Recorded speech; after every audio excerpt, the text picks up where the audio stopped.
Hello, adventurer. It's good to see you. You have made it to the morning grind.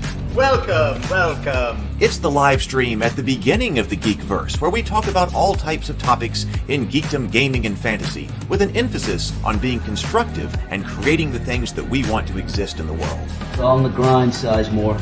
Can't be too fine, can't be too coarse. That's exactly right. There are a lot of adventures to be had today. Dungeons to explore and monsters to slay, and who knows what a random encounter might send our way. That's why we have to prepare, so settle in now for the morning grind with your favorite beverage in hand. Tea? Or maybe something a little stronger. I've got a few bottles of the old Wynyard left. Whatever you want. Pull up a chair.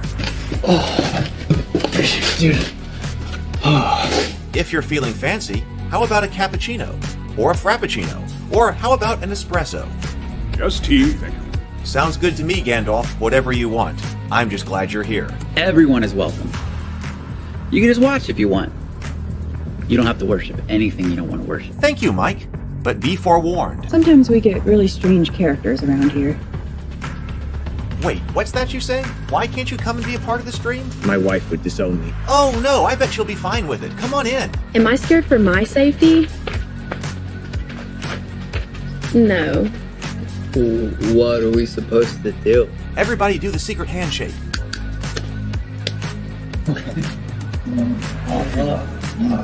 Secret cultist handshake. Oh, now do wizards who love each other. This, my friend, is a science. I still don't have gills, but it's fine. It's all on the grind, son. Can't be too fine, can't be too coarse. Dude, this would be a sick place to bring the band. Indeed it would be, Dave. It really would. I'm seeing more people coming in. Welcome. Glad to have you here. Oh, look, here's someone new. Is this the cultist meetup? Yes it is. Come to hang out? Please accept me. I have nothing else. Okay, we accept you. Everyone's welcome here. Brought some snacks. Well, that makes things even better. You want some coffee? I don't drink coffee. You sure? It's cultist coffee. What makes it cultist coffee? I'm a cultist and I'm drinking it. Oh, then I'll have some. What exactly is going on here? I'm seeing more people coming in. Welcome, welcome. It's so great to have you. Oh, and look, here comes another stranger. Can we help you? Yes, fellow cultists. I could really use some food. Oh yeah? Welcome. We have donuts. Oh, it's me. I'm glad I'm here. I'm sure you have a few questions for me, though. What's your name? Who do you work for? What god do you worship? Great questions, Rob. I'm Steve King, and I worship Nyarlathotep. No, not really. I'm just Heath, and I won't be worshiping anything this morning. But I will be your host. Welcome to the office. We're going to have a great time. I've got my coffee ready, because now it's time for the morning grind. If you could become a fish, that would be amazing. Then I could command you with my mental fish powers. Hey, good morning. Welcome to my home. Welcome to the office. Welcome to the morning grind. It is fantastic to be here with you for a Wednesday morning grind. Feels like old times. It's fantastic to be here. I have been missing this. So I have been working on the Cultist RPG some more, and basically any kind of spare time that I've got. Zero the Blade is here, says, have some free time to work on this today. Well, I've been trying to get up in the morning and work on this, and in the evenings some as well. Basically, that's all I've been working on if I'm here at the house. There are other things that have got to be done, because we're going to do some promotion of this too and really get the word out about this. But I'm kind of focused on getting the rule book written, and then also the Kickstarter page finalized and submitted to Kickstarter for approval, and all of that going, and then really turning my mind toward promotion and getting more word out about the Cultists itself and what we're doing here in the game and stuff like that. So since I'm not at the winery today, I figured that, hey, I was working on it this morning. I was working on it this morning, then went back and took a little bit of a nap. Now I'm back here. I thought, hey, we should be live today. So, hey, PH, good morning. So PH says I should say that I should have said before, the Barbarians of Lemuria has a free online version, and the rules for spells are like 2 to 4 pages. I think the whole rules section is like 16 pages. Let me see if I can find that, because I did look that up the other day. Barbarians of Lemuria free. Maybe we should take a look at this.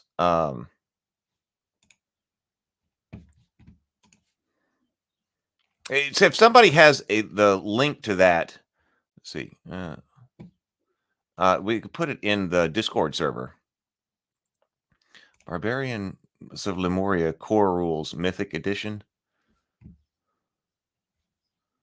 Well, a bunch of different places. Okay, no, hey, here's free Barbarians of Lemuria Adventure PDF.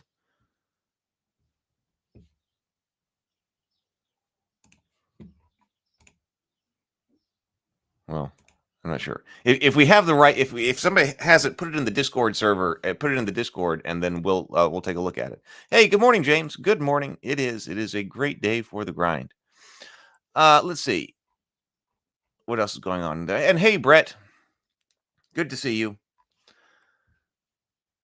All right. So yes, hopefully we are getting back to it. We need more promotion. We need to grow. I need to work on that. But I was like, I only put my mind on so much at one at a time, and I don't want to get into a situation where I'm doing everything else and the rule book here isn't the best that it can be, and that the Kickstarter page, the mine's also going to be on the Kickstarter page.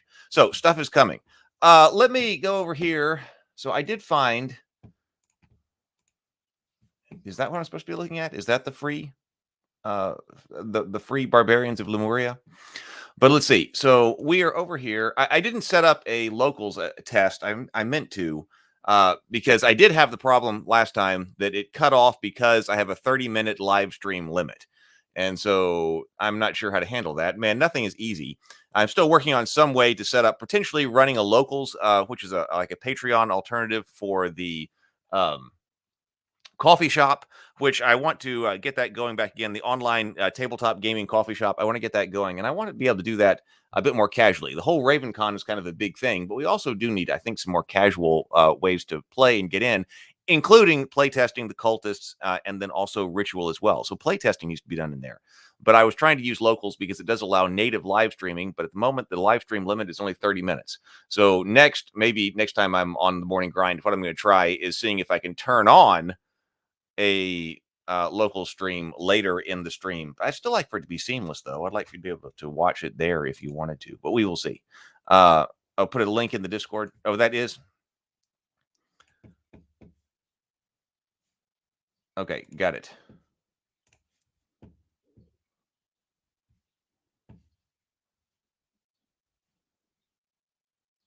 Okay.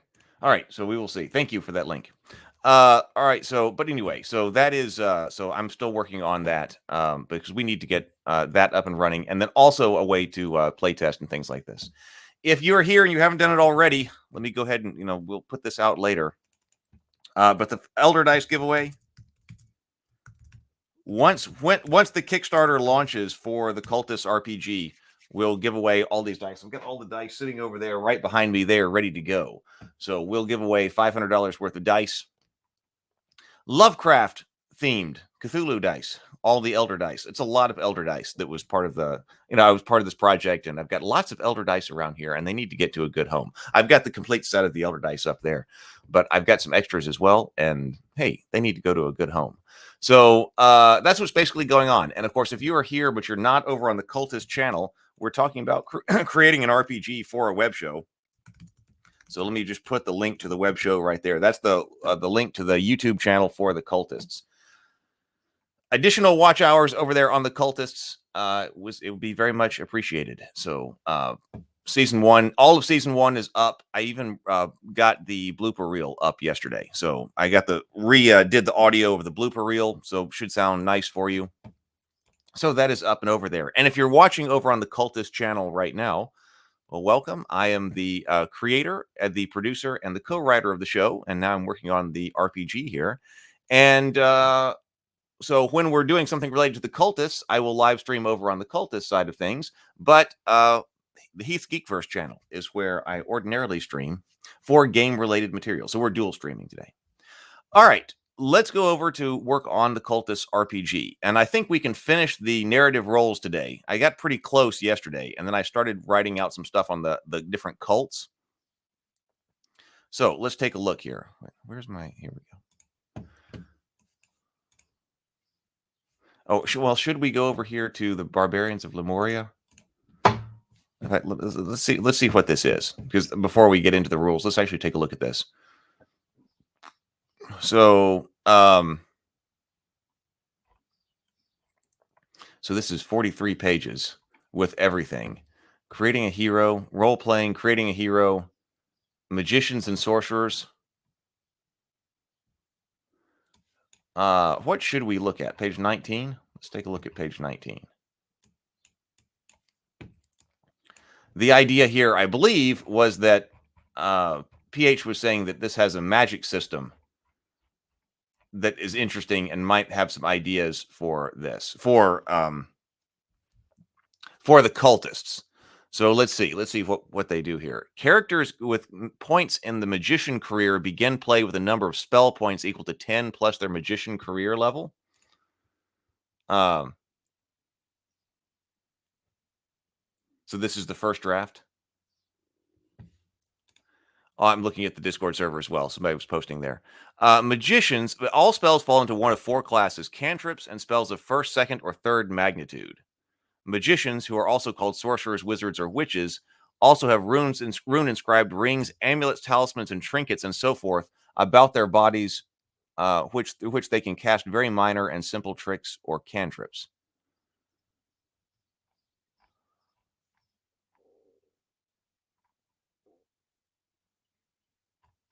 So let's see.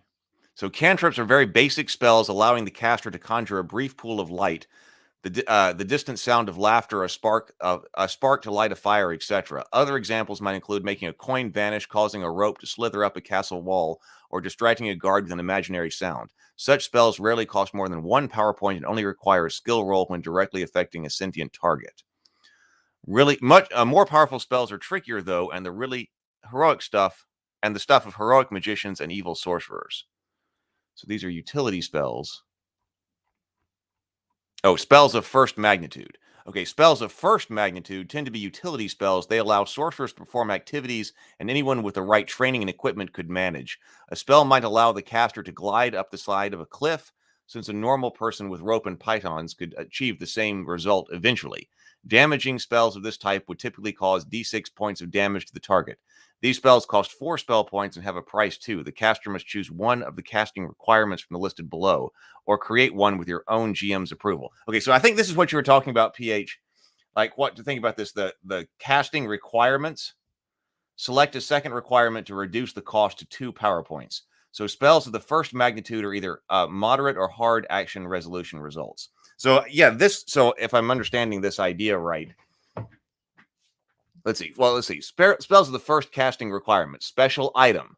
So you could require a special item. An ancient tome, heavy tablet, or delicate scroll is required, but it's relatively easy to come by. Some bartering or a short journey or a minor expedition. Let's see. Yes, this is the framework. Okay. Hey, Mike. Well, we're going to be taking a look at the Cultist RPG, but PH is recommending that we take a look at the magic system in Barbarians of Lemuria for potential inspiration. Let's breathe and sip, by the way. I got started a little bit late, and so I'm behind on this. So everybody got your favorite beverage this morning? I've got Coke Zero this morning. So everybody have that handy. Let's go ahead and breathe and sip. 2 deep breaths in through the mouth. In through the nose, out through the mouth twice, and then take a sip of your favorite beverage. So here we go. Let's breathe.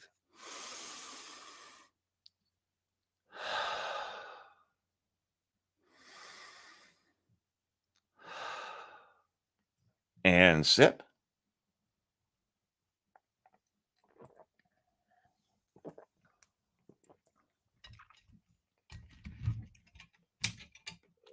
All right. So, line of sight, the caster must be able to clearly see his or her intended target.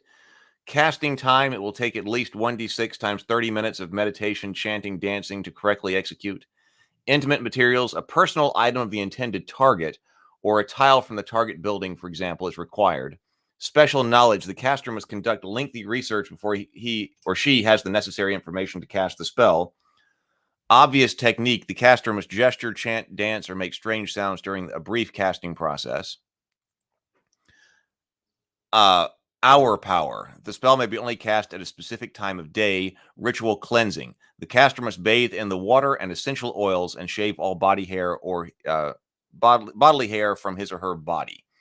Okay, I do like this because when we see spells being cast, or at least supposedly being cast in the Cultist, when we see spells supposedly being cast in the Cultist, they aren't like D&D style. Well, I mean, there's D&D in the second season, but they aren't just D&D in the sense that you just wave your hand or something and there's some kind of effect. They're more ritualistic like this, and they require stuff to take effect. So things like this. So I think you're right, PH. So spells of the second magnitude, these are much more powerful. But let's look at their casting requirements. I think we should add something about this into the spell casting section, or the section on magic in the Cultist RPG. Spell second magnitude casting requirements. Special item. An ancient tome, heavy tablet, or delicate scroll is required that is difficult to obtain. It's rare, held in distant lands at the top of a dark wizard's tower guarded by vicious winged apes.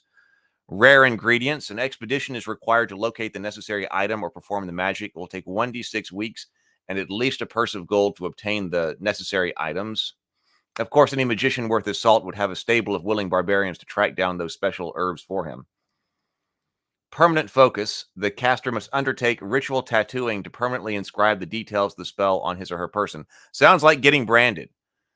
Casting time. The spells will take at least 2d6 hours of meditation, chanting, dancing, etc. to correctly execute. A ritual sacrifice. An animal of at least the size of a lamb must be sacrificed prior to casting.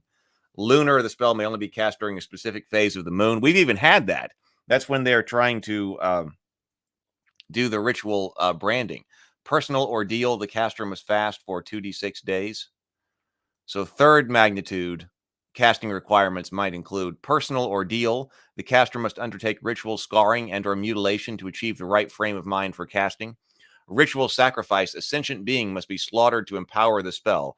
A beautiful wench would be more suitable, but they tend to have hairy barbarians trailing behind them that frequently take issue with the whole sacrificing thing. The stars are right. The spell may only be cast at a specific day of the year when the necessary stars and planets are incorrectly aligned. Place of power. There's only one place known to man where this spell may be cast, and guess what? It's not close. Demonic transformation. Casting the spell will permanently maybe transform the caster into some horrible demonic form with even more cliched maniacal laughter. So, for example, Volfine the Black is planning to raise a volcano in the middle of the hero's hometown. The GM rightly assesses the spell as being of the third magnitude, as Volfine is an NPC, and selects the stars are right as the casting requirement, which means the PCs only have 30 days to stop this sorcerer before the coming eclipse spells their doom. Okay. I think we need a section about this in this.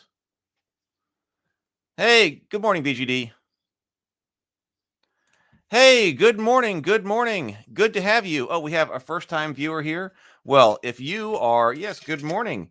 Let's, hey, Callie, let's take a sip. Let's take a sip in your honor. So here we go. Here's to you. Thank you for being here with us this morning. So we are working on the Cultists RPG together, but it was recommended that we take a look at the Barbarians of Lemuria spell system in order to integrate that into potentially some of the ideas into the Cultists RPG. And I think you were completely right about that, PH. I think we need to talk about that because I'm going to put a note up here. I'm going to have to go through this again, but a lot of this up here is ready. But let's see, where did we have magic here? Magic in the Cultists. So this has to do with whether or not Magic and the Cultists is real. But actually, so down here, it's almost a different topic. So it might need another heading. Why is my keyboard not working?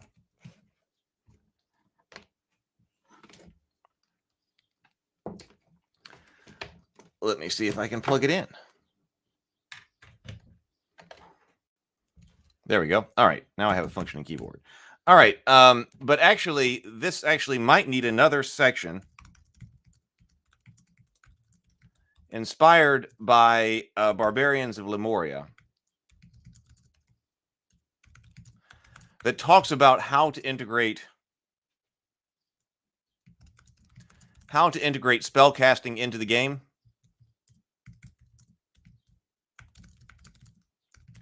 Because actually, and I think this is an important point that was missed by the above, because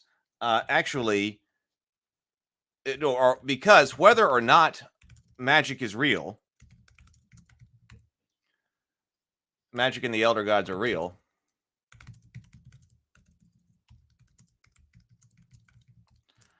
both seasons of the Cultists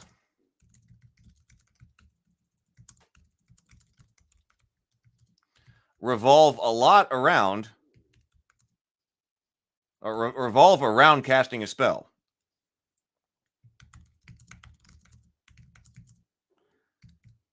A spell ritually.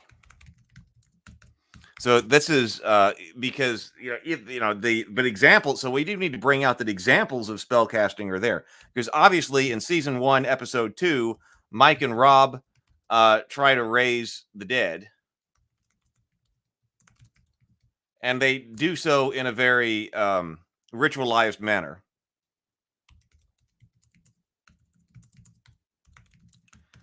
And then you also, the rest of that season involves trying to summon Cthulhu.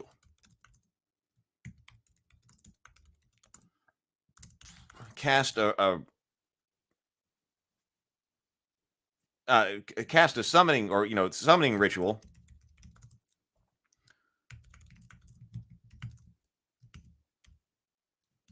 So we definitely need to talk about that. That this is, regardless of the reality of what's going to happen, the spells in both cases, actually trying to cast this spell is a driving force between around the entire narrative here. So it could be for the game as well. So summoning ritual to awaken Cthulhu, but even that requires 2 sub rituals: the orgy and the branding. None of which, both of those are quite significant. The orgy takes an entire episode. The branding is basically an entire episode as well. And there was one episode that included a failed attempt to summon Cthulhu. And then the final episode, well, I don't know if it was successful, but they had one failed attempt to summon Cthulhu, which sent them on 2 sub rituals, and then to try the summoning again. So yes, I think that we need to talk about that. And I'm going to put down here in development notes, because I was making notes about what I want to say. Spell and ritual inspiration from Barbarians of Lemuria.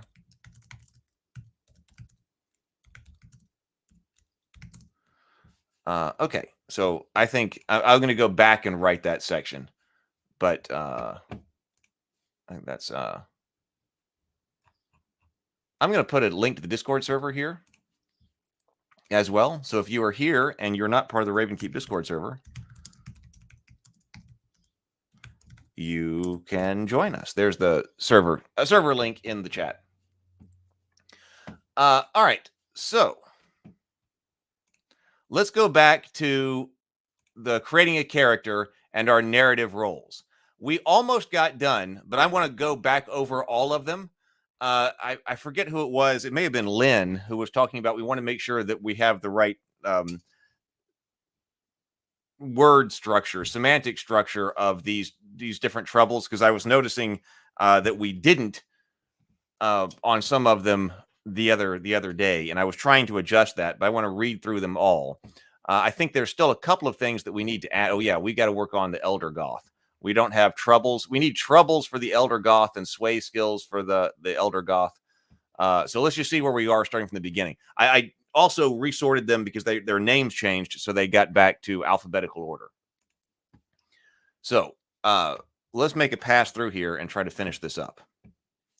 So the caretaker, you frequently take charge of critical tasks and see to the well-being of your fellow cultists. So give me another opportunity to read it out loud too. However, your dedication to supporting others leads you to overlook your own aspirations and desires, often resulting in personal setbacks. Troubles include prioritize self-care, address a personal challenge, assert yourself in a conflict, confront or discipline someone. Sway skills include assist or possible sway skills. You get to choose 3 of these. Assist in both cases. Assist someone by resolving a dilemma, demonstrate your worth to another, compliment someone with specificity, and mentor someone in a new skill. Okay, I like that. The conflicted. So the conflicted, you love the cult life, you really do, but there are other things you really love as well, like your band, girls, drugs, beer, the bowling league, or some other mundane interest that draws your attention away from the elder gods. Other cultists will most certainly disapprove. So, all right, this is one we were working on, so let's think about that. Hey, good morning, Jason. Good morning. Good to see you.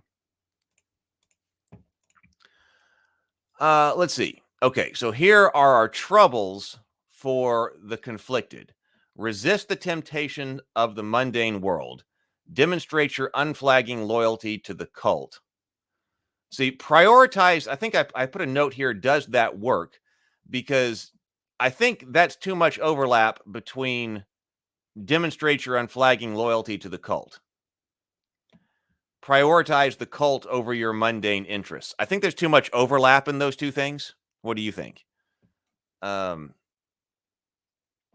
seems like both. See, our other one is effectively communicate with cultists who do not share your mundane interests. But I think we need to change one of these. Now, maybe, see, demonstrate your unflagging loyalty to the cult. Maybe prioritize the cult over your mundane interests. This is different here. Resist the temptation of the mundane world. Resisting temptation.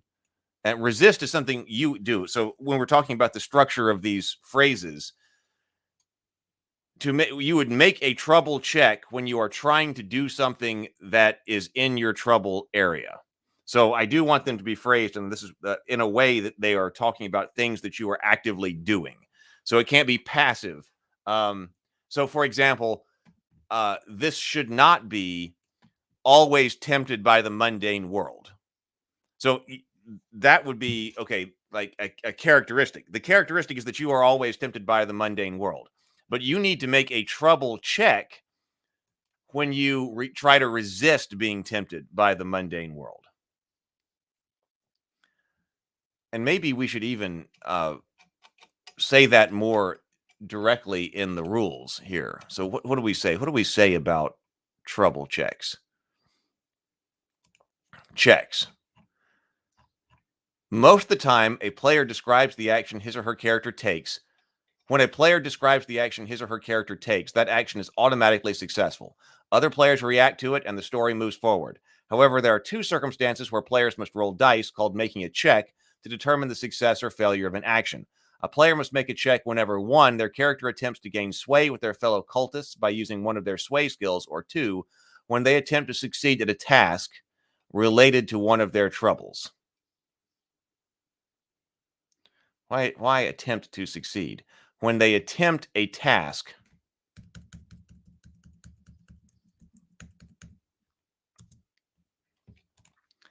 related to involving one of their troubles. A character may only attempt one check per scene, and only then if it makes sense within the structure of the story being told. So your story can't be always, your trouble can't be always tempted by the mundane world, because that's not, that's like the default state. You wouldn't make a check to be always tempted by the mundane world, because that's the default check. You make the check when you are attempting to resist the temptation of the mundane world. So that phraseology is important there, the way that's phrased. A character may only attempt one check per scene, and only then if it makes sense within the structure of the story being told. Only one player can attempt a sway skill check in a scene. To make a check, roll a single-sided die and see if it meets or exceeds the difficulty number. DCs for trouble checks are always 6. Sway skills are always 5. And then use courage points to draw more. So that's the way that's written there. So that's why when we're looking at the conflicted, resist the temptation here.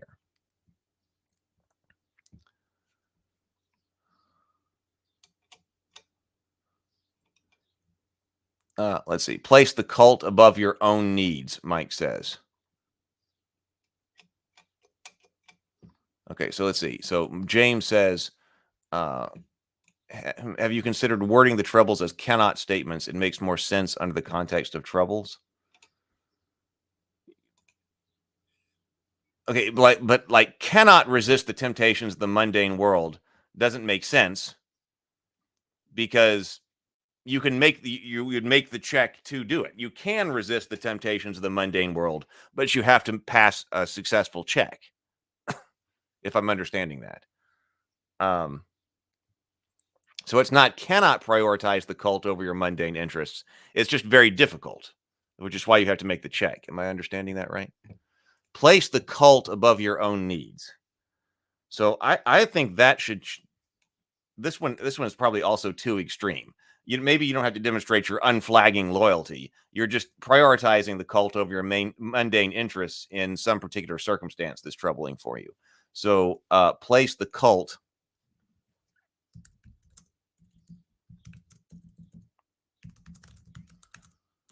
over above your own needs.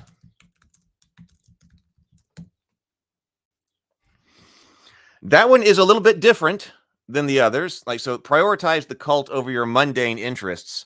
That's different from placing the cult above your own needs, because is it just, do I do X or do I do Y? Do I satisfy my cult friends, or do I satisfy my mundane friends?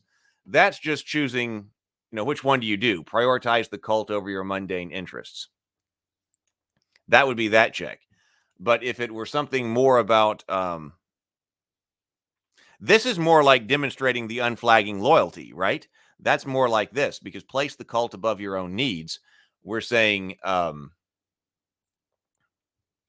you need X, but the cult needs that. And people are always suspicious of me anyway, because I have all these other interests.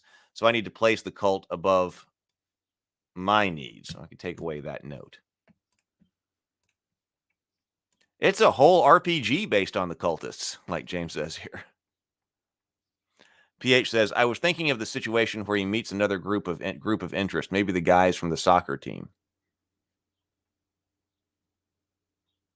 Zero the Blade says, quick question about the spell casting. What if someone knows about Ninpo and can get around that with fire breath, and can get around that with fire breath, water walk, or smoke screen? I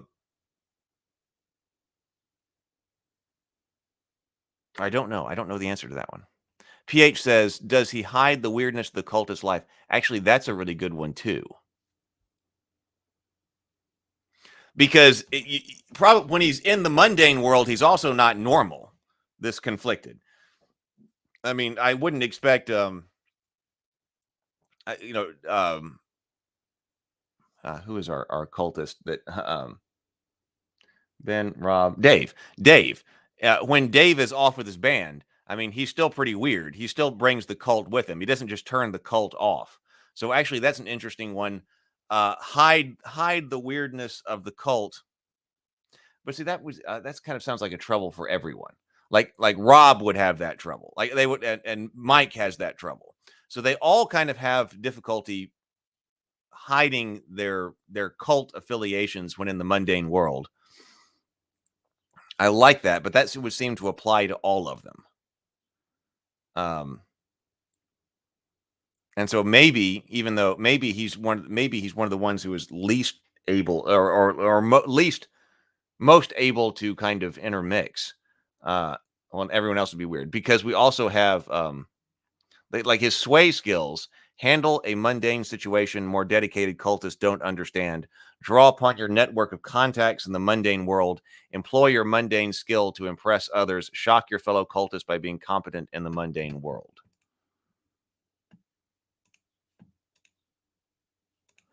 PH says maybe not just resisting, but hiding the cult way of life to try not to be ostracized by others.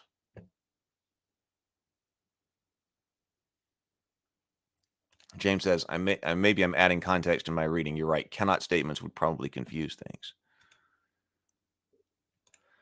Anon says, the important thing is these need to be clear demarcations of when the situation changes and what this would look like in play. Yes. So if you do these things, and by the way, succeeding at doing one of these things is one of the things that's going to make the story turn out well for your character. So if you are successful in one of your troubled areas, then it's going to turn out well for you, because this says concluding the story. Players should craft a finale where things ultimately work out well for the character holding sway and those who successfully passed checks involving one of their troubles at any time during the game. So the final character with sway, it's going to turn out well for him. But then also, if you successfully pass a check involving one of your troubles at any time during the game, then the story is going to turn out well for you, which I like. I like you did something that people didn't think you were going to be able to do. You know, you did prioritize the cult over the bowling league. And so things should go well for you by the end of the story. So I kind of like that. Resist the temptations of the mundane world. Place the cult above your own needs. Prioritize the cult over your mundane interests or friends.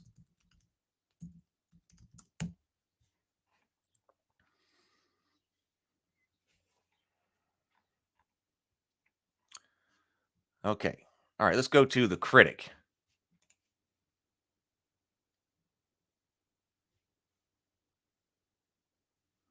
No, right. They would, right. So when we're talking about here, the critic, so like on the conflicted. So right, resist the temptations of the mundane world. So by default, see, and should this is now I'm wondering, should this be explained more in the rule system? So the trouble area is resisting the temptations of the mundane world. So by default, they are frequently or always tempted by the mundane world. And ordinarily, they have to give in. That's their thing. In fact, let's write out an example. Let's write out an example about this. Maybe we should have an example. So checks.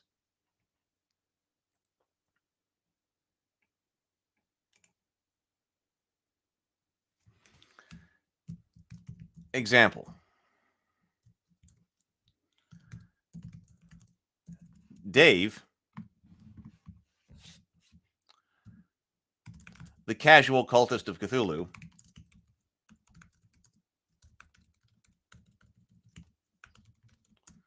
is heavily involved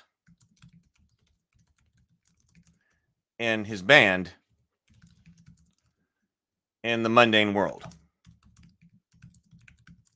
He has, and so plays the narrative role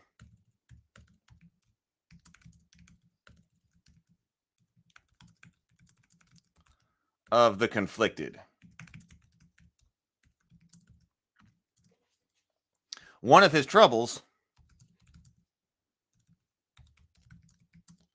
is resist the temptation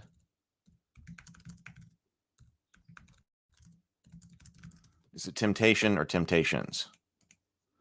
Temptations, plural. Resist the temptations of the mundane world. This means that Dave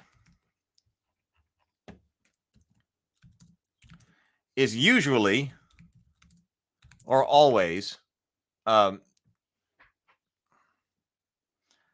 distracted from the cult by his the band, by his bandmates, by the band, and all of its activities. That's a constant part of his character. That's a reoccurring story beat for his character. However, when temptations arise, Dave gives in. However, there may be a critical point in the narrative where Dave must resist that temptation. We'll call this example 1. Must resist that temptation, and must resist that temptation in order to prioritize joining the band, joining the cult for a ritual, for an important ritual, rather than going to band practice. Dave's player can make a check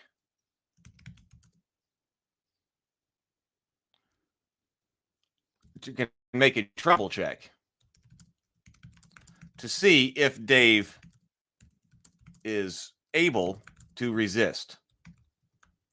Or we should say, because the ritual is so important,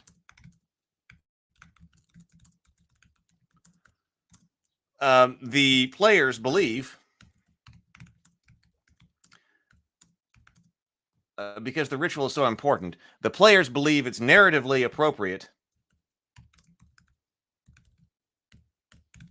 for Dave to try to resist, the band and join the cultists instead. Therefore, Dave's player can make a trouble check to see if Dave resists temptation.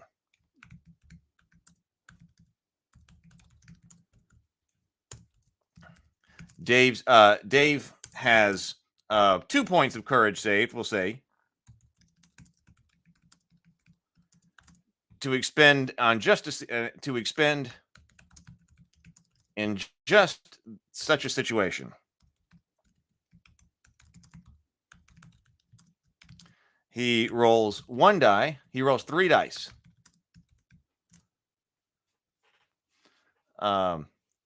One for the base check, and 2 more for each of the points of courage expended.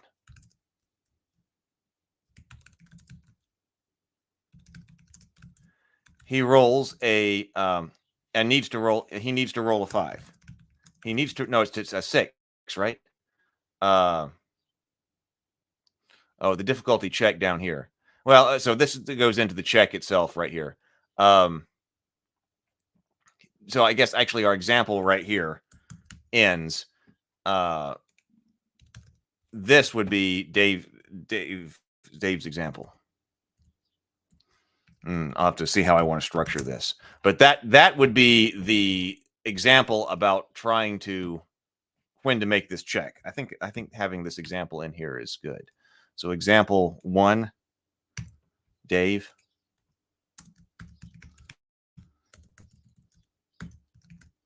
I'll clean up our format and structure later. Example 1, Dave. Let's see what's going on over here.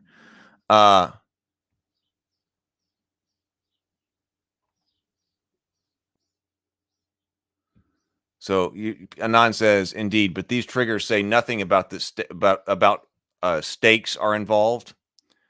He may lose one of his sway skills for the duration of a session until you think you would he may lose one of his sway skills for the duration of a session until he atones. So Anon says, in this case, we're rolling for what they choose rather than whether they succeed. We're rolling for what they choose. Right. We don't know whether they're going to succeed or not.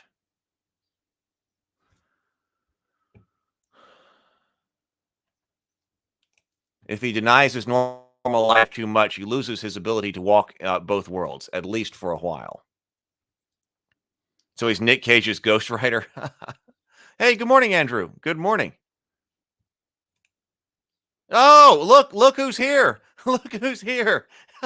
We were just talking about Dave. It's Jester Sky right here. We were just using Dave as an example here for the RPG. So Jester says, would you have any increase, decrease to future checks based on success or failure of the previous checks made?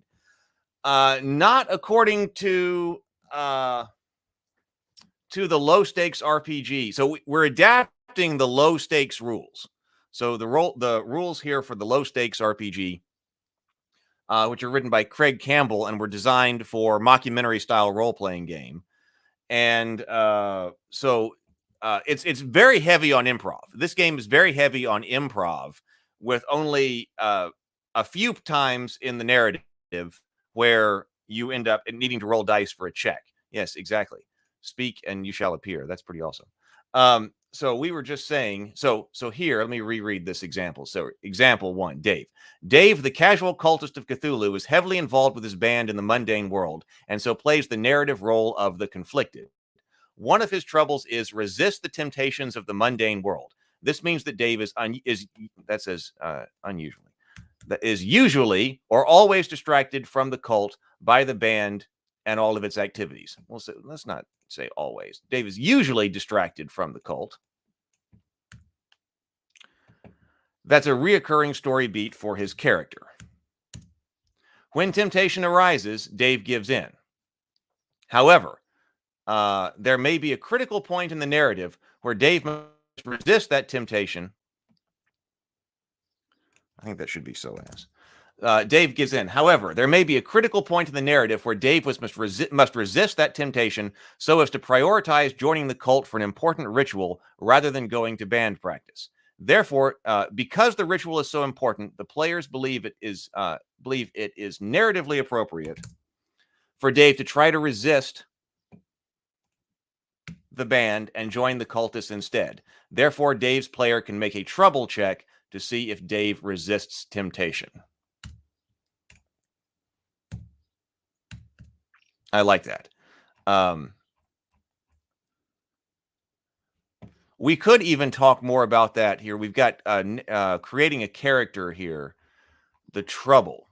Defining, because we don't have too much information on that, but I think we should expand on this. Select 3 troubles. It says each narrative role has a variety of possible troubles.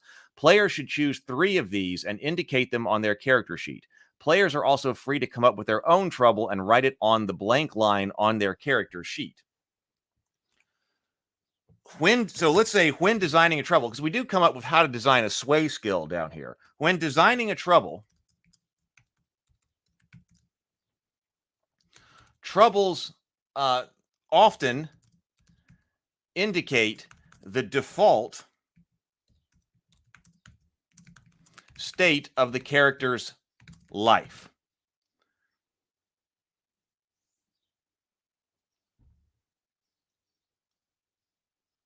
Or troubles. I've noticed I use the word often a lot in this kind of writing. And was that a ritual? Was that a ritual that was cast to summon Dave? Yes, apparently it was.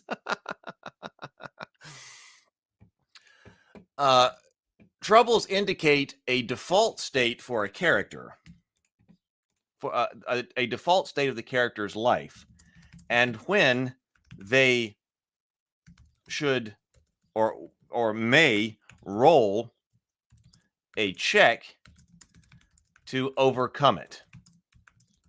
For instance, let's use the caretaker. Assert yourself in the conflict. For instance, the caretaker, like, what does that mean? the caretaker has the trouble.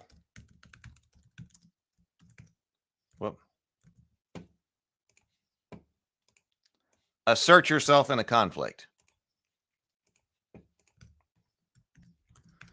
This means that by default, this means that the caretaker, is usually passive and non-aggressive, or passive is usually passive and does not stand up for himself. However, when narratively appropriate,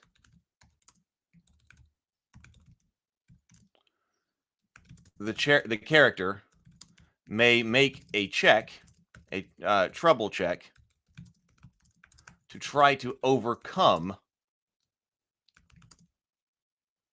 that character flaw or that weakness or that character. What's a good word there?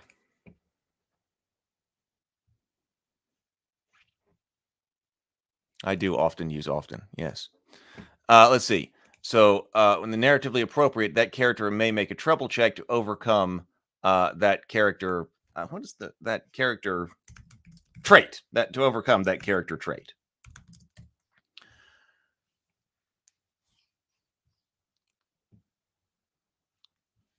Let's not even say when designing a trouble.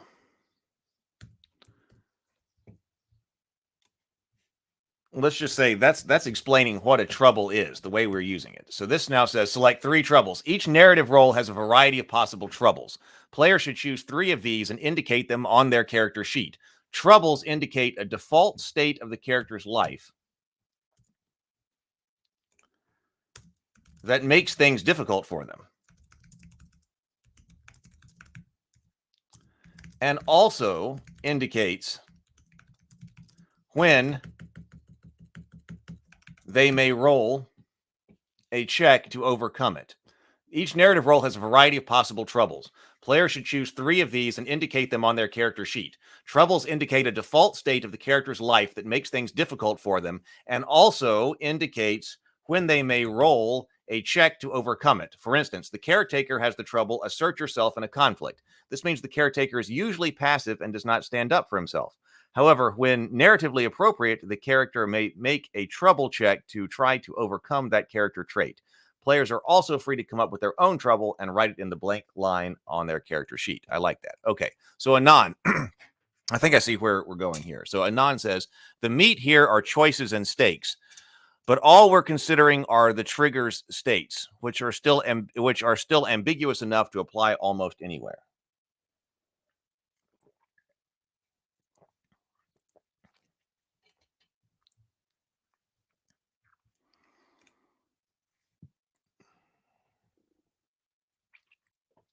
Right. So you say,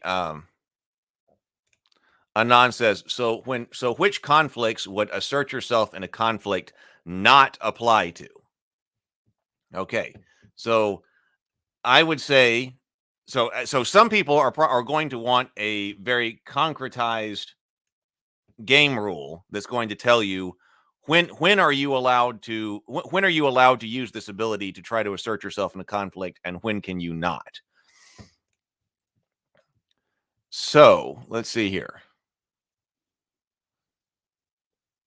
What do we say about that? We say the majority of the game is managed through spontaneous improvisation, which players exercise their own judgment to determine the success or failure of their actions. There are some circumstances where players will use simple rules to adjudicate whether or not important actions are successful. So we come down here to checks.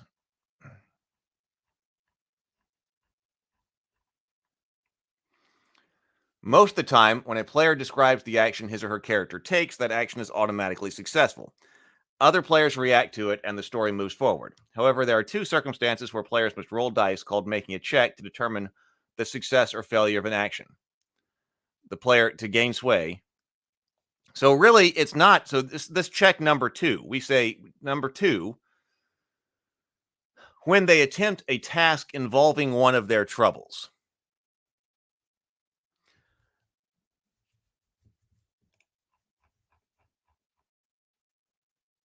A character may only make 1 check per scene.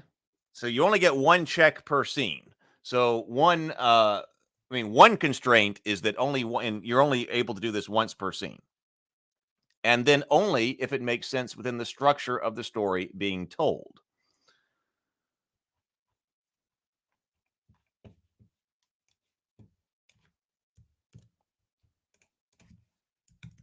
Example 2. When isn't there a conflict? Yeah. So in one scene, the characters are just hanging out. And then Dave gets a text message saying, hey, the band is getting together down at the pub. Right? What's Dave's default state? His default state is to go. So there's a conflict right there. There's a conflict right there. Oh, we threw in that, okay, Dave's hanging out. And then he gets a text message from the band members to come down to the pub. The players have to make a call as to whether this is a narratively significant point in the game. So as I'm talking about maybe the things are here. Is that narratively significant and something that Dave would really wrestle with in that moment? No, because Dave would say, all right, hey, I got to go. There's something going on. I'm going to go down and I'm going to go to the pub. So it seems like intuitively here to me, it seems like in that case, that's not a situation where the players would say, hey, that sounds like a narratively appropriate situation for Dave to try to resist his trouble. Whereas if we're coming down to the ultimate summoning of Cthulhu, of course there's going to be a conflict with the band in a story like this. And so it would make sense that he would, and then he said, but I'm going to try to be with my cultists. So the check would come in. So we need more explanation on that. Because you're right, it's kind of weak right here. Maybe we need more information here. A character may only attempt 1 check per scene, and only then if it makes sense within the structure of the story being told. Only 1 player can attempt a sway skill check in a scene. So only 1 player may attempt a sway skill check.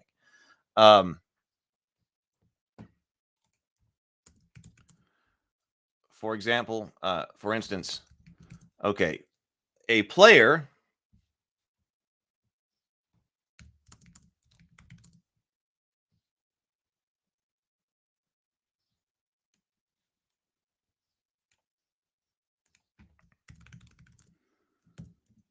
we'll say this, moreover. For instance, a player may only use a sway skill when the let's use an example. So the dandy, okay,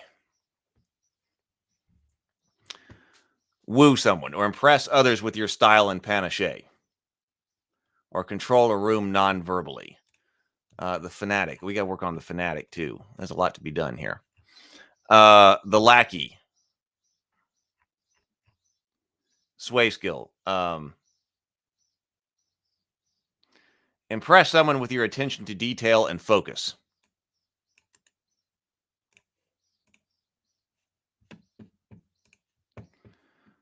For instance,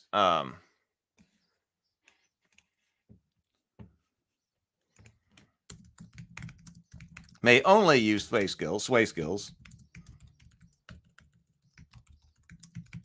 when the other cultists,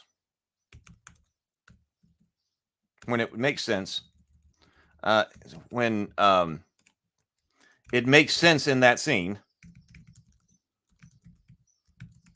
for that player, I don't know exactly like this phraseology, for that character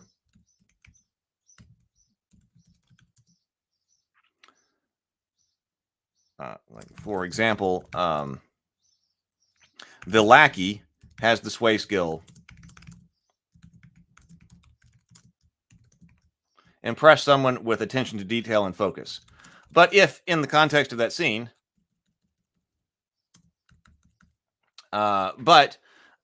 if, or see, players are free to argue, but if that particular skill, if that skill is not relevant to the story being told in that scene, it cannot be used.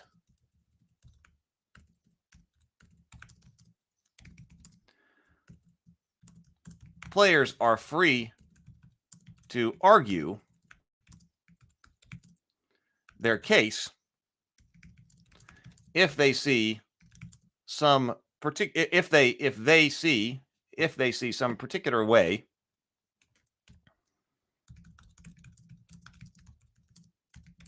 may indeed be relevant. But players should come to a mutually agreeable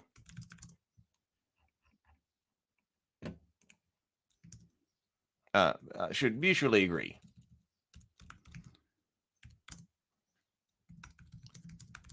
as to when sway skills can be used, as to when skills can be used. Skills can be used and checks can be made. Maybe one of my problems here is that I kind of got both, and I think this was the way that low stakes was set up. It's kind of got both. We're kind of doing both checks at the same time. Maybe I should break this section out into sway skills and troubles. That way I'm not trying to go back and forth between what's a sway skill and what's related to a trouble here. In fact, I think I might need to do that. I'm going to put a note up here at the top.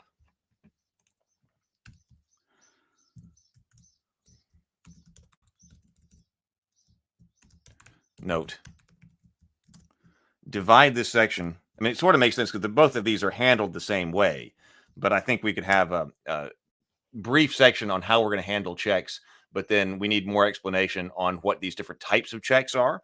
Note, potentially divide this section into trouble checks and sway checks. I think that will improve the flow of this document, and sway checks.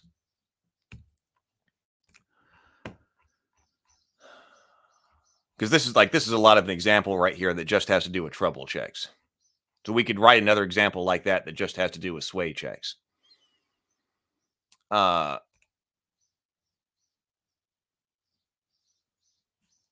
be used. And when checks should be made. Remember, the game may be more fun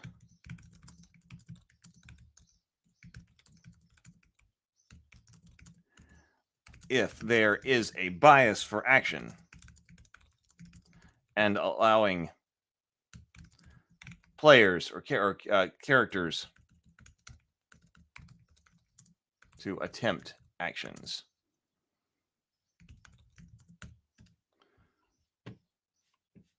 Like, this is important information that sway skills can only be done once. PH says, what about the caretaker has a trouble? What about the caretaker has a trouble?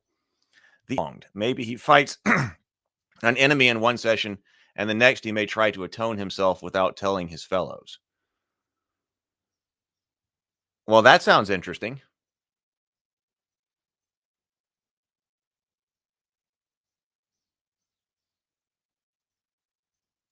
Does this need to, Anand, does it need to say the word interpersonal conflict? If you're thinking that conflict is too broad, perhaps as far as the conflict of the story goes, would it make more sense to say assert yourself in an interpersonal conflict? I think that could be fun, but that's one of those things, that would be a great one for, one that could be added in here. Confront or discipline someone, assert yourself in an interpersonal conflict. Address a personal challenge, prioritize self-care.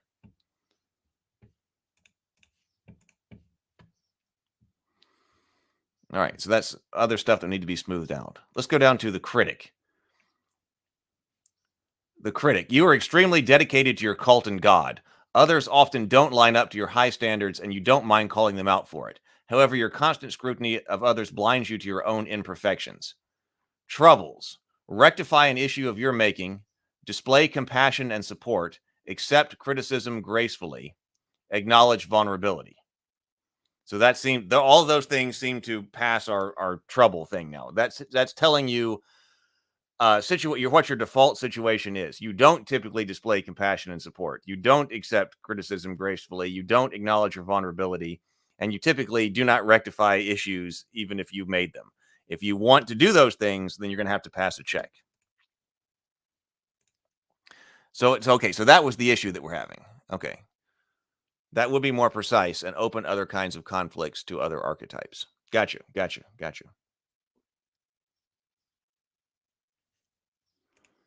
PH says, I just pictured in one session they destroy a rival group apartment and the next he takes pity on them and tries to help. That would be funny. That would be funny.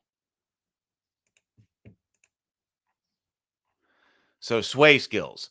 Persuade someone through harsh criticism. Highlight someone's imperfections with precision. Deceive someone into achieving your goals. Influence someone to concede their position. The dandy. You're the ultimate showstopper, confident that everyone recognizes your charm and charisma. Your impeccable style, flair, and captivating gaze leaves others in awe. There's no room for improvement in your flawless self, at least according to you.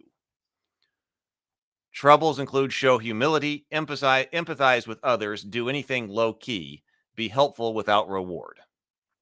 And sway skills, okay, I got a note here, is this too similar? Impress others with your style and panache, woo someone, overwhelm someone with your greatness. Is that too similar to impress others with your style and panache? I think it could be. Overwhelm someone with your greatness. Like impress, I like the word impress here. Impress others with your style and panache. Overwhelm someone with your greatness. I think that is too similar. Yeah, okay, Mike thinks so too. Okay, so we need another sway skill for the dandy.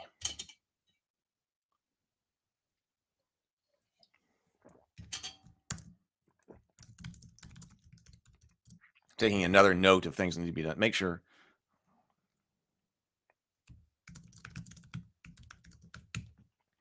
Okay, so what is it that the dandy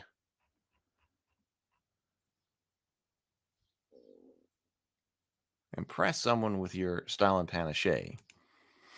Oh, what about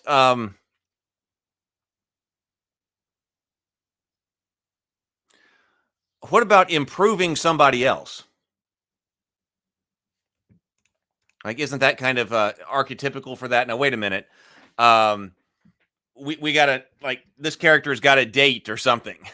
We got to help him out to make sure this date goes well. What's that kind of phrase or something like that? When, like, you confer your style upon somebody else, like improve somebody's chances of success or improve someone's life through almost like style coaching, giving them a makeover or something like that. Style another character for the mundane world. Okay, so well, why does it have to be the mundane world? Wingman, right? Yeah, like there. It could be within the cult world too.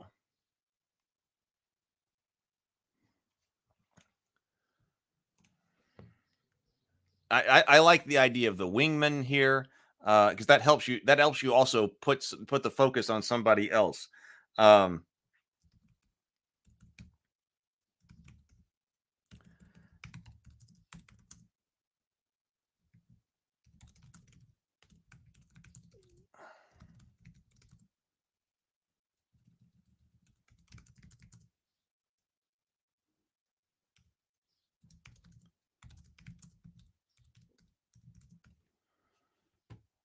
Maybe we already the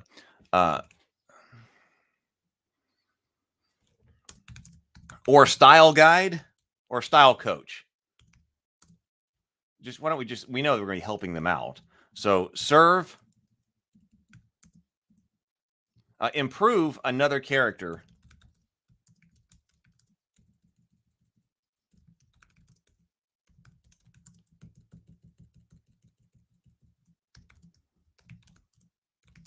His wingman or style coach. Excuse me, Steve's coming.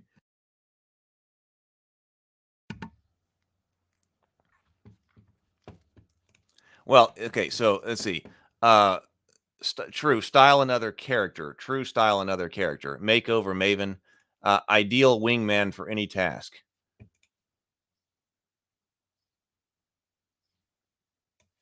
Does that go with this? Does that cover the style? Jester says, "LOL." Tentacle man. Well, wingman. His wingman or fin man.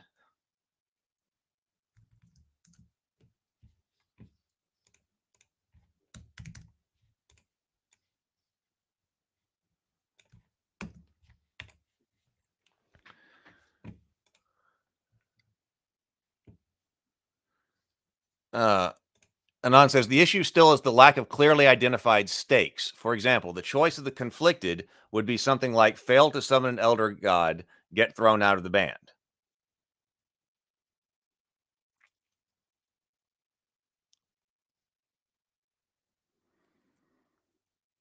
Right.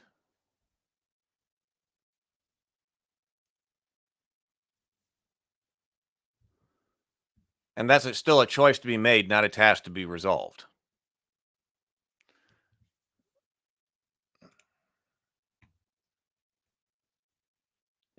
That's when you would make the check. That sounds like a good time to make the check. If there are no stakes, so is that so we haven't made that clear yet.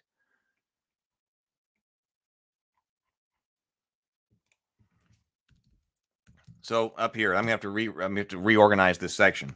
But trouble checks should only be made when there are clear stakes for the character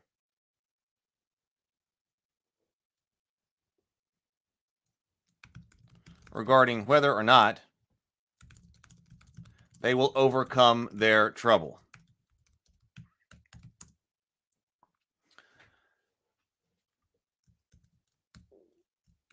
If the conflicted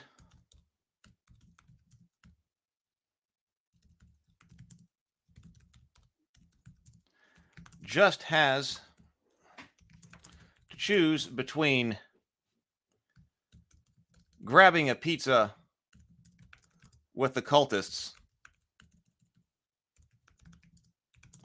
or getting beer with the band,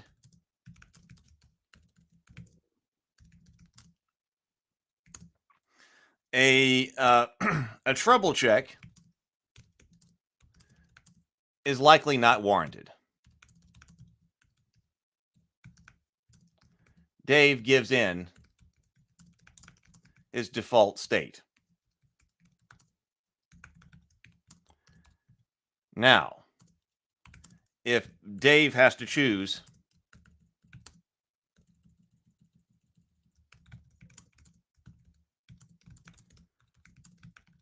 between a critical ritual to summon Cthulhu, between serving in a critical role to summon Cthulhu, in a ritual to summon Cthulhu,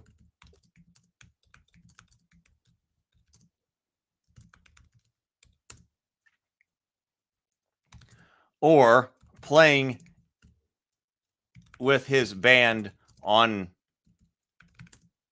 their big break.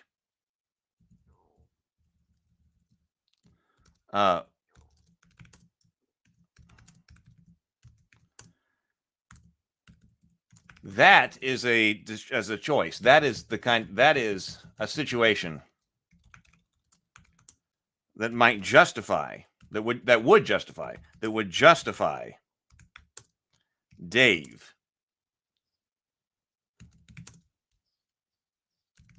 making the check, making the trouble check.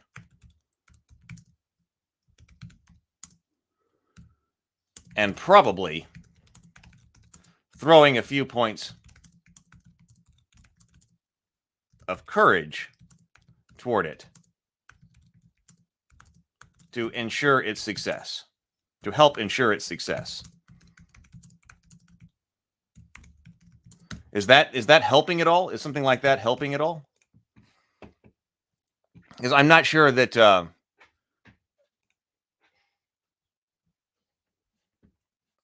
we'll see.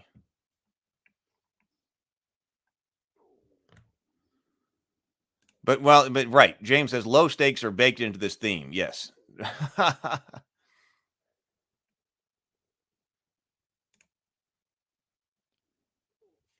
Yeah, I think I do.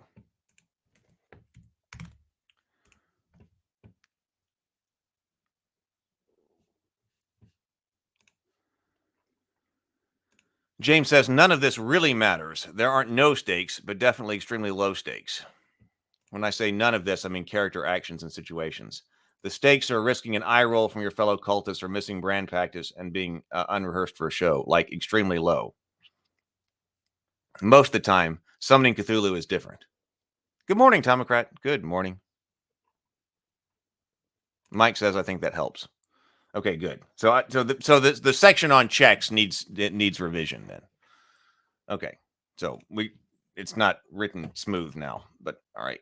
But I'm glad we're going through this. So this helps us. We've been going through these characters because these character narrative roles are the core of the game here. So we've got to establish. Establish why here. Make sure they're established. Okay, so maybe I don't need the word character. Just improve another by being his wingman or finman or style coach. Okay, the Elder Goth. Okay, so we need some troubles here. So now that we have some ideas about what troubles are, we need some ideas for troubles and also sway skills. So the Elder Goth, you have successfully detached yourself from the modern world and fully embraced the cult life. You are what every neophyte cultist wants to be. You have converted your home into a lair, or at least have a hangout that even the other cultists think is really hardcore. That, let's just say, the other cultists that have a hangout the other cultists think is really hardcore. Somehow, some way, you manage to live a life that is mostly detached from the concerns of the mundane world. Keep on saying life twice. The mundane world. You have successfully detached yourself from the modern world and fully embraced the cult life. You are what every neophyte cultist wants to be. You have converted your home into a lair, or at least have a hangout the other cultists think is really hardcore. Somehow, however, some way, you manage to live a life that's mostly detached from the concerns of the mundane world. Okay, so we need troubles. So this would be like effectively use.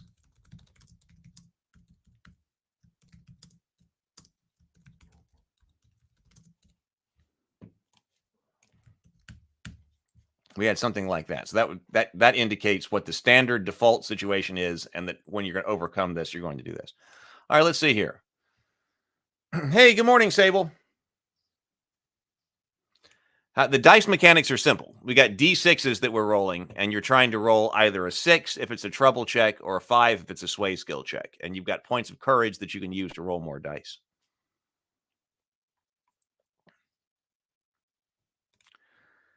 Anon says, back in my day, these were just fate aspects and would get a fate point every time we made bad decisions due to it. I think you could totally do that. I think there is some similarity there. I think there's some similarity here to these and fate aspects. To me, it's amazing how often I feel like fate comes up on the morning grind. But I think thinking of these kind of as fate aspects, I think could definitely work. Sway skill, ritualistic room. You have one.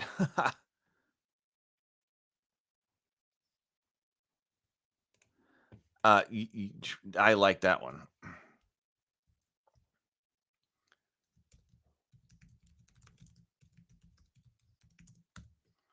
Because even among the cultists, you're hardcore. That would certainly apply to the mundane world.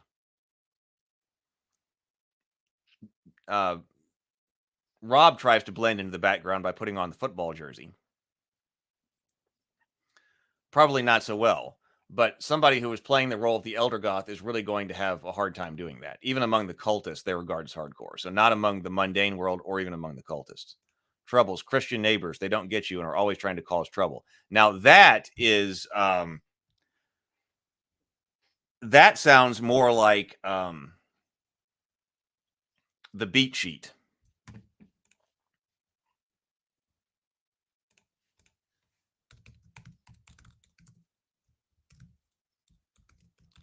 Or just in general. Actually, we're supposed to have a table of headaches.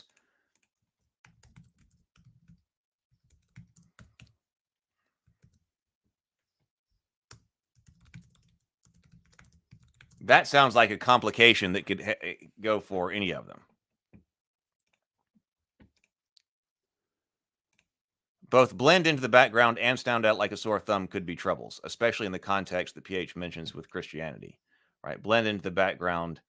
So by default, you stand out. It's very difficult to blend in. So by default, you stand out. If you are trying to blend in, you have to make a check. Effectively use technology.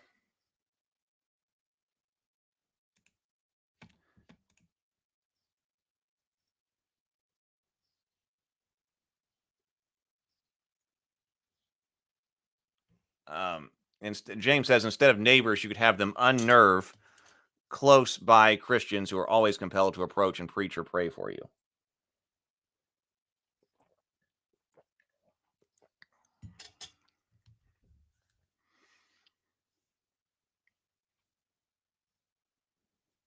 Yeah. Now, okay. Is that too difficult? Is that too different than blending into the background? Because I like this idea that like the mundane world, mundane people are probably not unnerved. Like we established, especially in the show, that the presence of the cultists don't unnerve people by and large.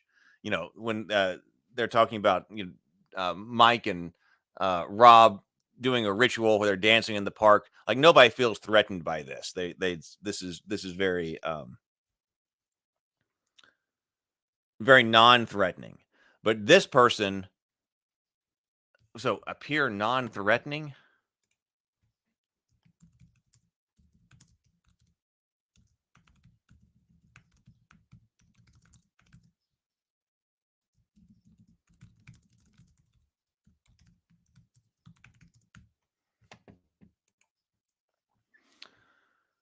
Trouble. Talk to mundane people that do not realize your hardcore ways. Appear non-threatening to people in the mundane world. That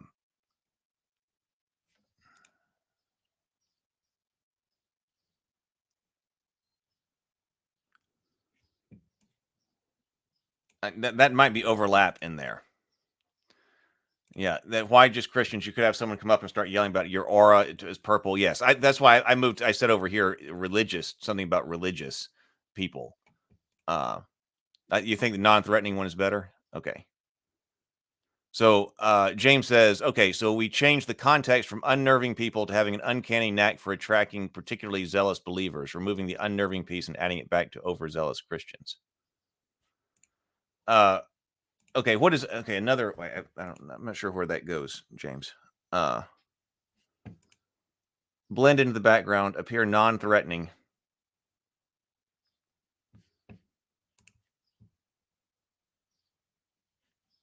Yeah. Okay. So troubles. See the metachromism. Some of these right here is modern tech says. So this needs to. So our troubles actually here. See this violates our rule. It should be use modern tech conveniences, conform to social norms, hold down a job. See, just pop culture isn't a trouble. But I was looking at because there might be some overlap between these and the other one. Use comfort. That's conform to social norms.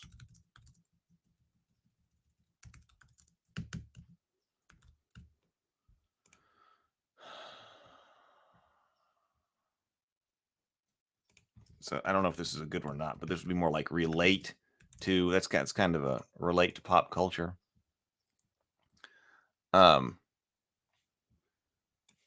See, but so conform to social norms. I mean, I don't want to duplicate these, but here the metachromism could be involved with the mundane world, and the deal here is that you're outside of it. So you don't even have to worry about holding down a job for whatever reason, or your job is something that goes along with what you are. Let's see.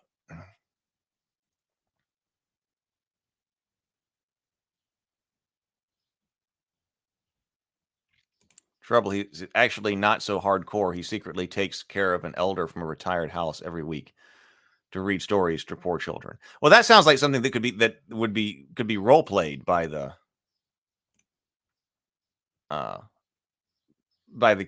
character, because you mean you can obviously do more with the character. Appear non-threatening to people in the Monday world. We need another one. And I'm thinking about Sherry here. So what is it that Sherry has trouble with? Okay, using technology, blending into the background, appearing non-threatening to people in the mundane world. Oh,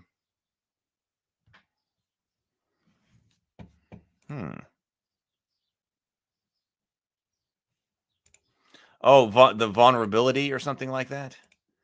Yeah. Okay, I like the way that's going.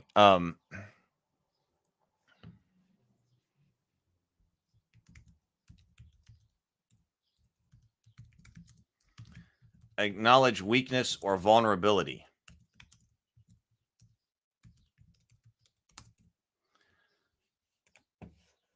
Acknowledge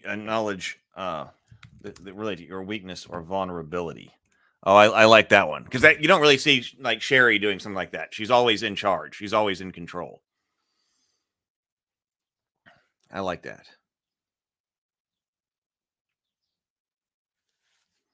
So sway skills. I said overall a cultist with your knowledge of the occult or your cool gear. Use your lair or hangout to cover for cultists in need.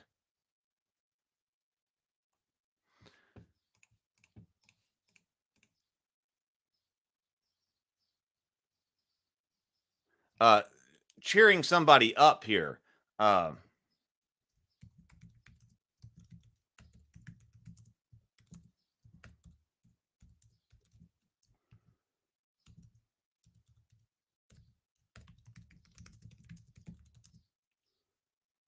Or by telling them.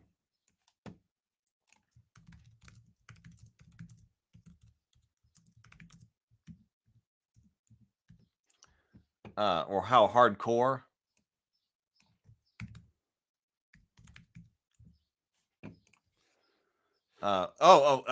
Inspire another cultist with your hardcore ethos.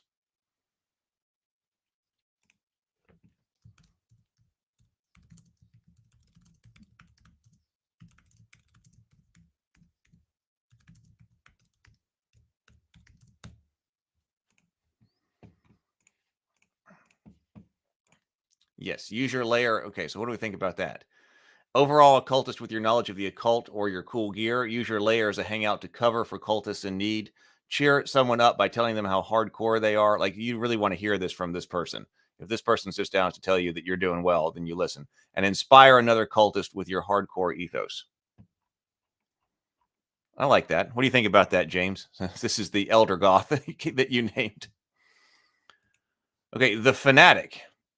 The Fanatic, you're a true believer, completely dedicated to the Elder Gods and obsessed with bringing them back to the earth. Your true calling is to be their prophet and herald their coming.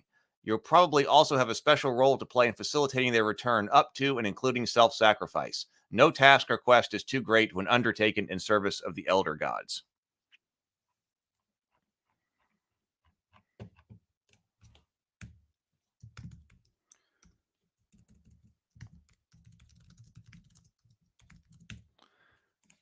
Troubles. Focus on anything other than summoning Elder Gods.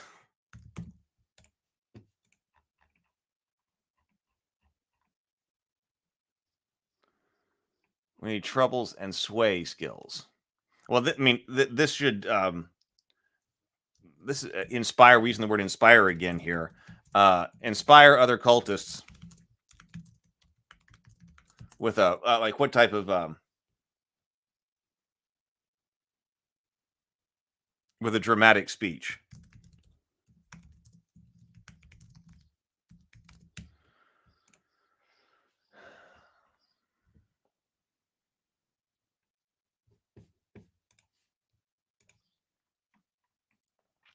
Focus. So troubles. Focus on. So some of these, I don't want them to have too much overlap.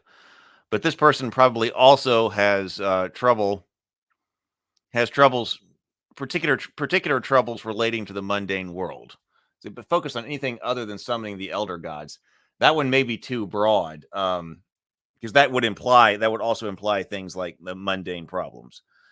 Can't go to school, can't or difficulty in school, difficulty at work. But also, this would probably also annoy some of the other cultists as well. Okay.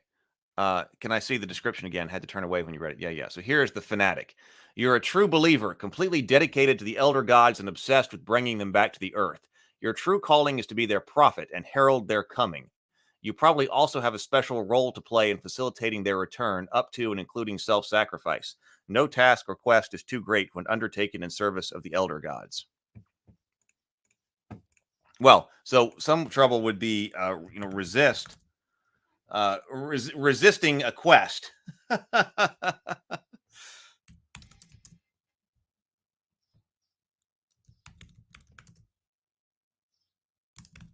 Also, something. Oh,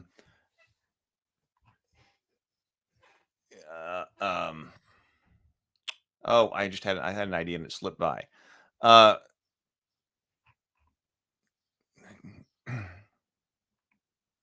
Oh, you think the world revolves around you, right? So this is kind of like, that's kind of like we need some inspiration here from the dandy or something like that. Show humility, emphasize with others, do anything low key. No, so, but it's more like, in this case, it's more like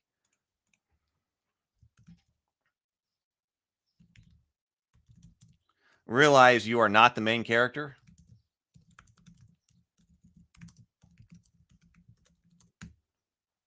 That one's very meta.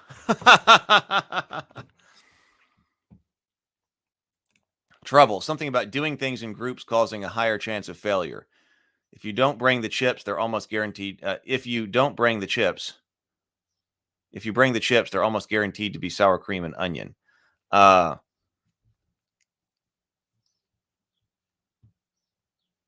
inspire other cultists, proselytizing.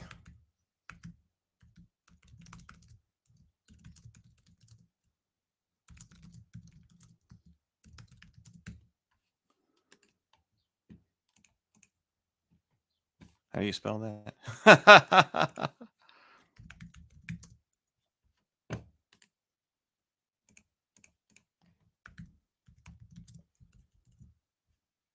There is an S in there.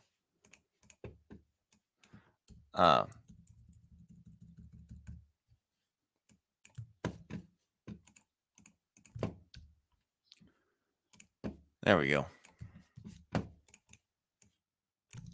I mean, that may be too specific. Inspire the other guy, cultists with a dramatic speech of the elder gods might be enough. Let's see. Oh, I see. Trouble doing something in groups causing a higher chance of failure because other people aren't going to get it. If you don't bring the chips, they're almost guaranteed. If you don't bring the chips, they're almost guaranteed to end up as sour cream and onion. Like reliance on others is your nemesis because no one else can do it right.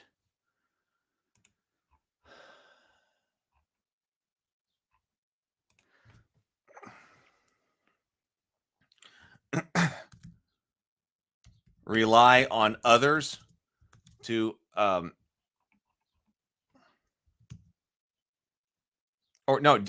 delegate an important task to others. So that would be it. Delegate an important task to others.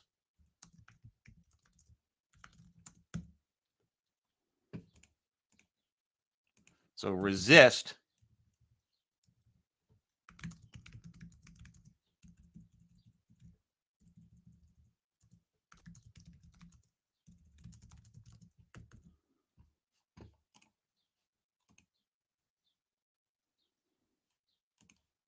trouble, have non-cult related conversations.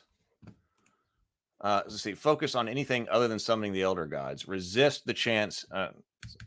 Realize you are not the main character. Delegate an important task to others. Does this one need to go? This one may need to go.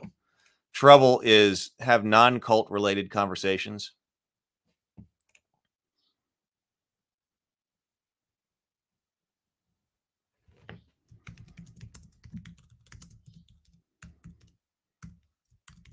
Could just be non-occult conversation. See that this one up here is so broad.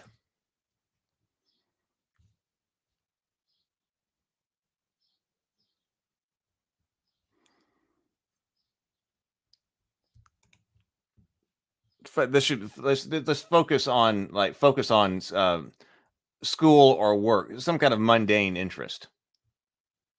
Focus on a mundane interest or a mundane task. Doesn't have to be interested in it, but focus on a mundane task. Resist the chance. Resist going on occult quest. Have a serious non-occult conversation. Delegate an important task to others.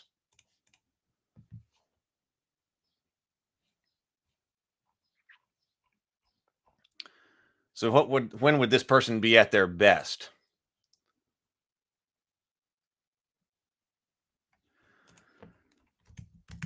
Come through at the right moment.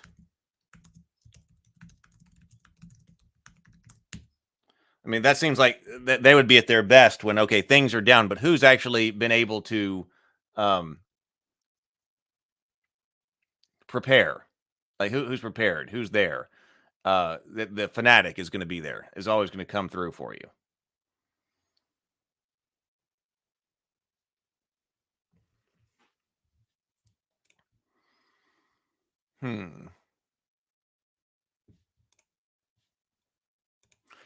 Well, I may have to see. We've been going at this for an hour and 37 minutes. Effortlessly and correctly perform ritual actions. Now, I like that one.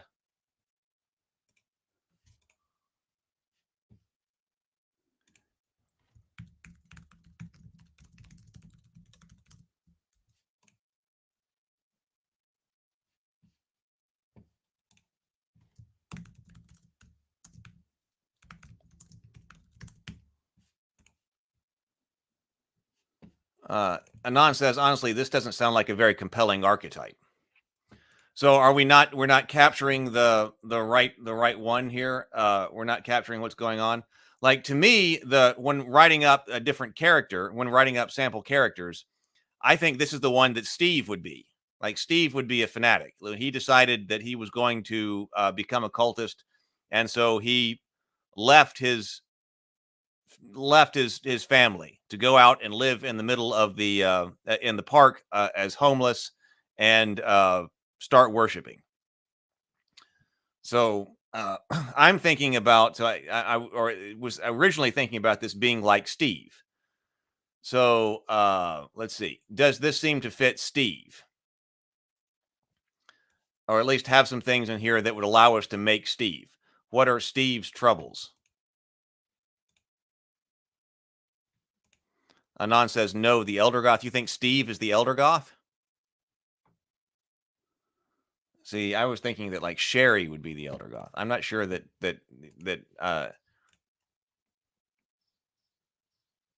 yeah, I don't think Steve is the Elder Goth.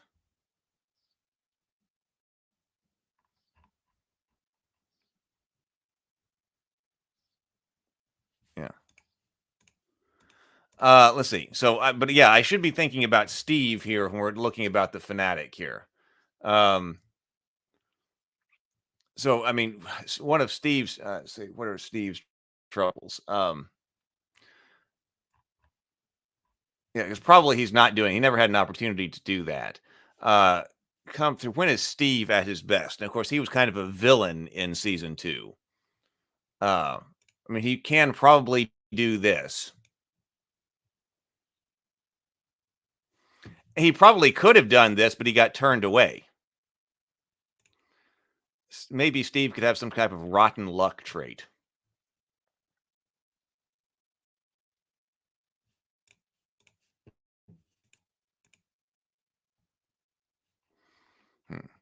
Well, maybe we'll come back to the fanatic here, because maybe he's not right.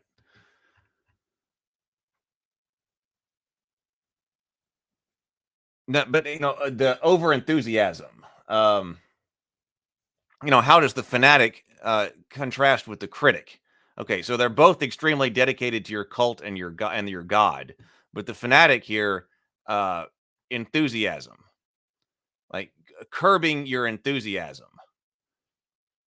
Let me make a note about here. Something about very enthusiastic.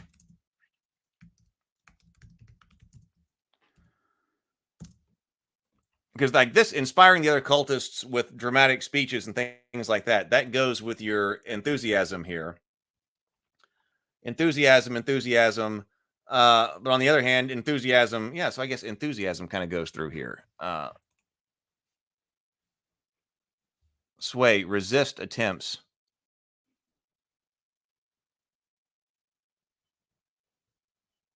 Sway, resist attempts to move you away from the elder gods. Yeah, do we have anybody who is like that?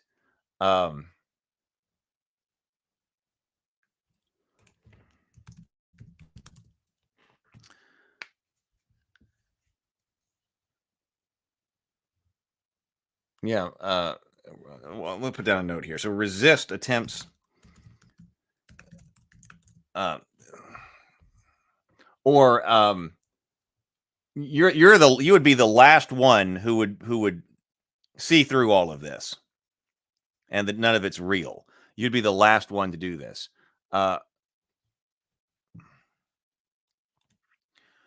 Or I'll just as notes here. Okay, resist attempts to what did you say?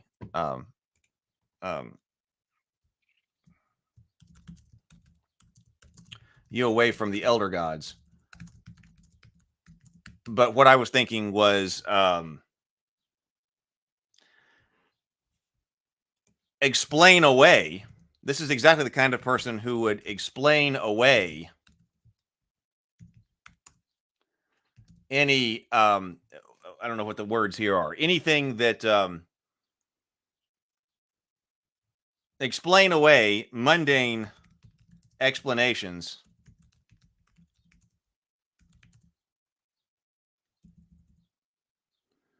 what do you say here? Explain away mundane explanations for any other type of fun. Like if you're wondering why some spell didn't work, okay, we did all of this and our spell didn't work. Okay, everybody else may be depressed about it. Maybe we didn't get the whatever done, but it's the fanatic who's got some type of elder god apologetics, basically. The elder god apologetics. Mundane explanations for why the elder, this isn't the right terminology, but why the elder gods or magic does not work.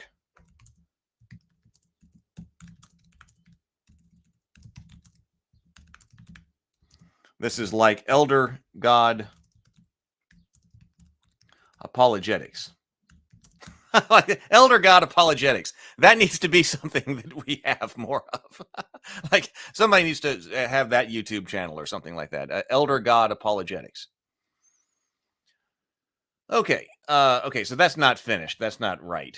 But we've got some notes to work with. I'm going to turn this one over over in my head here. We've got to use the phrase elder god apologetics someplace in here. Yeah, elder god confirmation bias too, right? Yes, or yes, or I'm going to put that down here. Elder god confirmation bias.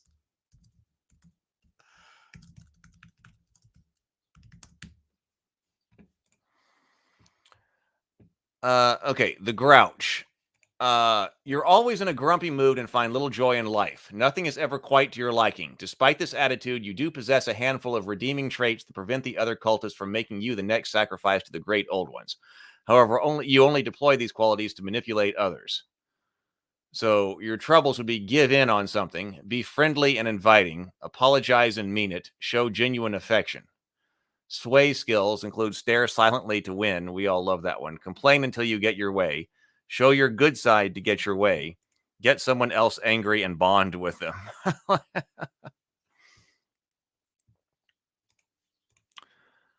That one, I think that one's pretty good. So the lackey. Okay, we had done this one the other day. Let's review it. The lackey. Eager to please and desperate for approval, you are the quintessential follower and laborer within the cult. You willingly carry out orders and thankless tasks without question, craving validation from your fellow cultists. Despite your loyalty, you tend to be taken advantage of and are often overlooked and undervalued. Go against the group or just say no, or say no. Stand up for yourself, choose sides in a conflict or be confrontational, climb the social hierarchy of the cult.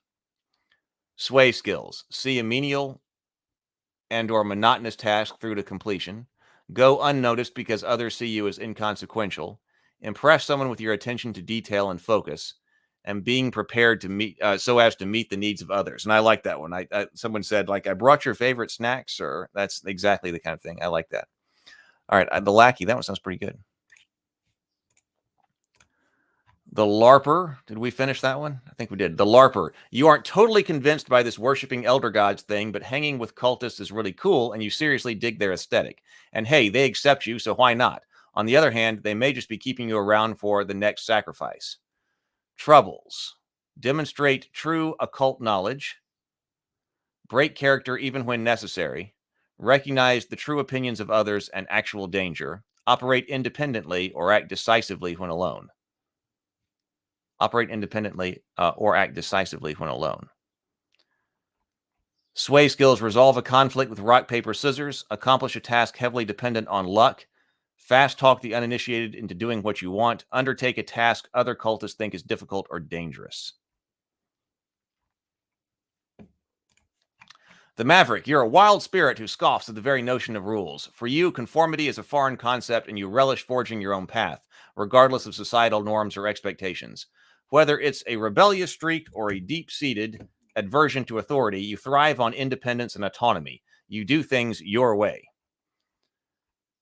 Troubles. Cooperate with someone, see the error of your ways, get someone to trust you, show humility. And like this one is the one that I would build Shay off of. Show your sway includes show your way to be the best way, surprise everyone, make someone else feel cool, show off big time.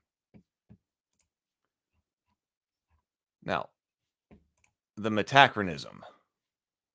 Oh, and now have we the novitiate? Okay, we're not done with the novitiate. We need another sway skill for the novitiate. Okay, let's read through the metachronism with our understanding of troubles now.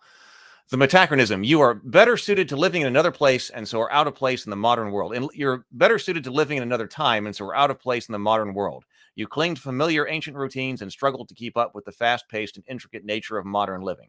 Are you actually from a different time or are you just delusional? Who can say? Your troubles include use modern tech conveniences, conform to social norms, relate to pop culture. Is that a good one? Because it can't just be pop culture.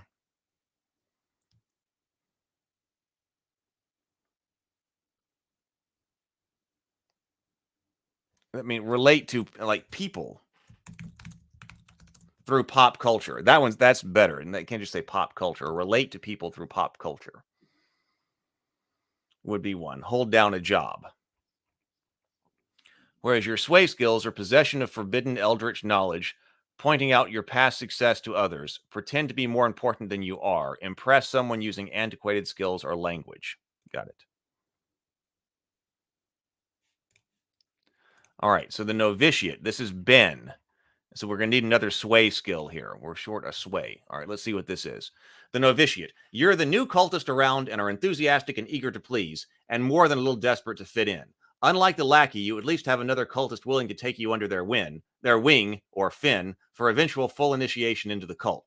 You make a lot of mistakes, but sometimes your inexperience gives you insight into situations that others simply cannot have. So the troubles are understand group dynamics, stand up for yourself and resist exploitation, see character flaws in more advanced cultists, resist being overawed or easily impressed. So that's when they're, by default, they're overawed or easily impressed, but you're trying to resist that here. That would be your trouble. So sway is learn new rituals or tasks or discover new information. We need the word uncover someplace. We're not using discover in two places. Or uncover new information. Comfort a distressed cultist by telling them how amazing they are. What is another way that the novitiate would be ahead?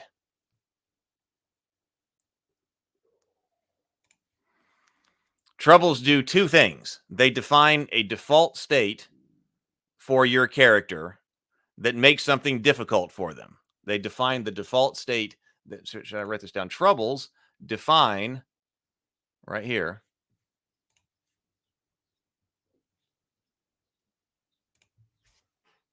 troubles indicate a default state of the character's life that makes things difficult for them and also indicates when they may roll a check to overcome it.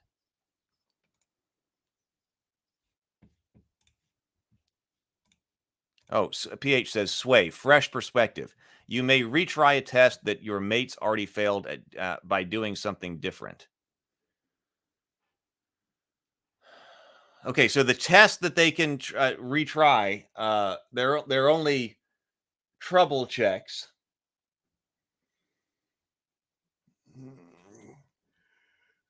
Because there aren't checks just like a Dungeons and Dragons check.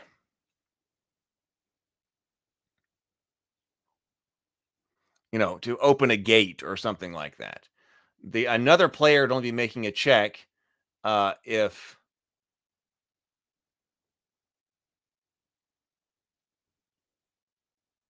they are trying to overcome one of their troubles, or fresh perspective, or they would only be trying to roll a check if they're trying to overcome one of their troubles, or if they are trying to gain sway over the group. So something about a fresh perspective. So you discover a problem others overlook.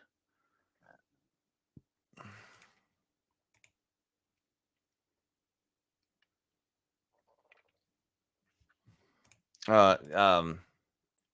So when would you use that? So something about fresh perspective.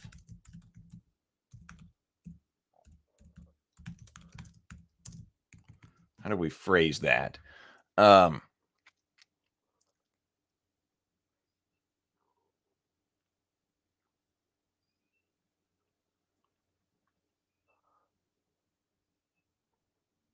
like solve a problem. So I mean, could it just be solve a problem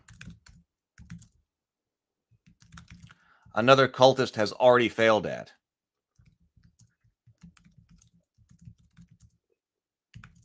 So they won't necessarily have had to roll dice. Maybe they don't have to roll dice, but solve a problem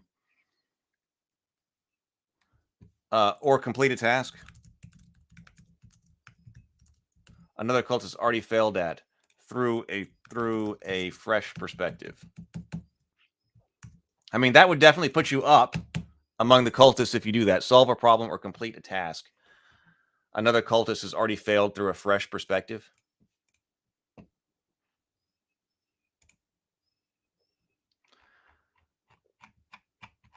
All right.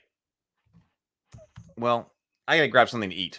I've got to eat something, and then Brianna and I are working this afternoon, but I've got to sit down and work on this some more. We didn't quite get as far as I wanted to. I thought we'd be getting into the gods, but we didn't quite get into the gods. We were still finishing up here, which was great. I think we came up with some great information and got clarification as to some of the information about the checks. I'm going to go back up here, and I'm going to rewrite the section on checks, dividing sway checks from trouble checks so that we can have dedicated information on both, and then try to get all of these narrative roles. So I think we basically got them, but the fanatic still needed work. Oh yeah, and Eric the Viking. You may find the whole movie here on YouTube. Just search for Eric the Viking. Well, Well, maybe I should turn that on while I'm trying to eat breakfast here. All right. All right. So, all right. We'll be back at least Sunday. At least Sunday. So, if I were to be on again, I really want to get this done. So it'd be nice to be on again in the morning. But if it were on again in the morning between now and Sunday, it would have to be really early, and I'm not sure if I can do that. Anyway, stay abreast of things by the Discord server. So, all right, I'm going to go eat breakfast. Everybody, thank you so much for being here. Thank you so much for your help. This was amazing. Really enjoyed it. Got to move on with it. Got to keep things moving. All right, later, everybody. Go forth, be creative, be constructive, and grind on. Later.